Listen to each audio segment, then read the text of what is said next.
ব্রাহ্মণবাড়িয়ার ভারত সীমান্তবর্তী ৭৪ কিলোমিটার এলাকা যেন মাদক পাচারকারীদের অবাধ বিচরণ ভূমি।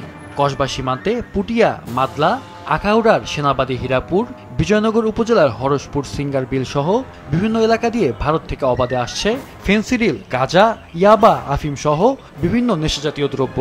মাদক ব্যবসা ও সেবনের সাথে জড়িয়ে পড়ছে নারী পুরুষ সহ বিভিন্ন বয়সী শিক্ষার্থীরা।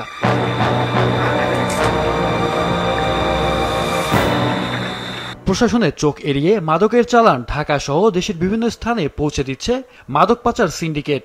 আইন শৃঙ্খলা বাহিনী বিভিন্ন সময় মাদক জব্দ করলেও তার পরিমাণ খুবই সামান্য। স্থানীয়রা জানান, মাদক সেবন ও কেনাবেচার জন্য প্রতিদিন বিভিন্ন এলাকার বিপুল সংখ্যক মানুষ সীমান্ত এলাকায় ভিড় জমান। বিকেলবেলা আমাদের রাস্তার মধ্যে দাঁড়ান, এই মেইন রোডের মধ্যে দাঁড়ান, দেখবেন কত ধরনের অপরিচিত লোক আসতেছে এলাকার মধ্যে। আপনারা দেখলেই বুঝতে পারবেন যে মাল খাইতেছে, ইয়ে করতেছে, ওপেন, সবকিছু ওপেন। এটা হলো এয়ারপোর্টটা, আগরতলা এয়ারপোর্টটা। এইদিকে তো মালটা আসে, আইসা মনে করেন সিলেট, চট্টগ্রাম, ঢাকা, বিবাড়িয়া এই ধরনের সাপ্লাই হইতেছে। বিডিআর ভাড়া দিতেছে বেলিকা, আর বেলিকা ভাড়া দিতেছে বিডিআর কই আছে 5 মিনিট সময় হয়েছে নিয়ে আসছে।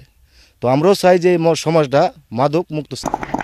জেলা প্রশাসক জানালেন, মাদক পাচার প্রতিরোধে তারা কাজ করছেন। নিয়মিত মাদক জব্দ ও আসামিও ধরা হচ্ছে এবং রেগুলারই আসামি ধরা হচ্ছে এবং রেগুলারই প্রচুর পরিমাণ মাদক আটক হচ্ছে। আশা করি যে খুব তাড়াতাড়ি আমরা যতটুকু হয়তো শূন্যে নামিয়ে আনতে না পারলেও আমরা অনেকটুকু কমিয়ে আনতে পারবো। এই মাদকের অধিকাংশ লোক আপনার শিক্ষিত এবং ভালো ফ্যামিলির লোকজন জড়িত থাকে।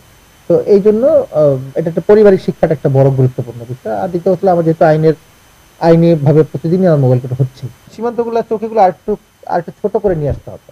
5-6 কিলোমিটার মধ্যে ব্যবধান হয়, তো দেখা যায় যে এর মাঝখানে ইন বিটুইন দিস প্লেস অনেক লোককে ঢুকতেছে, বেরোচ্ছে। চৌকিগুলো যদি আরেকটু শর্ট কনসাইজ করে, বিশেষ করে এই জোনগুলো যেগুলোতে মাদক প্রবণতা বেশি, তাহলে মনে হয় অনেক কিছু করা যায়।